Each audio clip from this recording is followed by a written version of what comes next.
चेंगराचेंगरी झालेली आहे आणि त्यामध्ये जवळपास 7 जणांचा मृत्यू झालाय। आरसीबीच्या विजय मिरवणुकीमध्ये बंगळुरूमध्ये ही दुर्दैवी दुर्घटना घडलेली आहे। ही संपूर्ण दुर्घटना जी आहे ती यंत्रणा जी आहे तिला अंदाज आला नसावा। संपूर्ण किती फॅन्स किंवा किती क्रिकेट चाहते जे आहेत ते जमू शकतील। मोठ्या संख्येने पोलीस बंदोबस्त होता। या ठिकाणी सर्व टीमचे खेळाडू जे आहेत ते आलेले होते, त्यासोबत अनेक अभिनेते देखील तिथले आलेले होते आणि त्याच वेळेला ही दुर्घटना घडलेली आहे। आणि ही दृश्य आपण पाहतोय, ज्या वेळेला संपूर्ण क्राऊड तिथे जमा झाला त्यावेळेला पोलिसांकडून हा क्राऊड जो आहे तो मॅनेज करण्यासाठी किंवा त्याला नियंत्रण करण्यासाठी लाठीचार्ज करण्यात आलेला होता आणि त्यामध्येच कुठेतरी जी आहे ती चेंगराचेंगरी झालेली आहे आणि याच्यामध्ये 7 जणांचा मृत्यू झाल्याची माहिती मिळते। निखिला, नक्कीच सचिन, तर चिन्नास्वामी स्टेडियमची आसन क्षमता ही 40,000 इतकी आहे, मात्र दुपटीने लाखोंच्या संख्येने आपल्या विजयी खेळाडूंना पाहण्यासाठी गर्दी झालेली होती।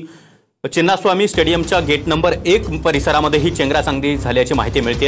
या दरम्यान काही प्रमाणात पाऊस देखील आलेला होता आणि एकच धावपळ उडाली या पावसामध्ये आणि कुठेतरी चेंगराचेंगरी झाली। 19 नंबर गेटला देखील पोलिसांना या खेळाडूंना पाहण्यासाठी आलेल्या गर्दीवर लाठीचार्ज करावा लागला।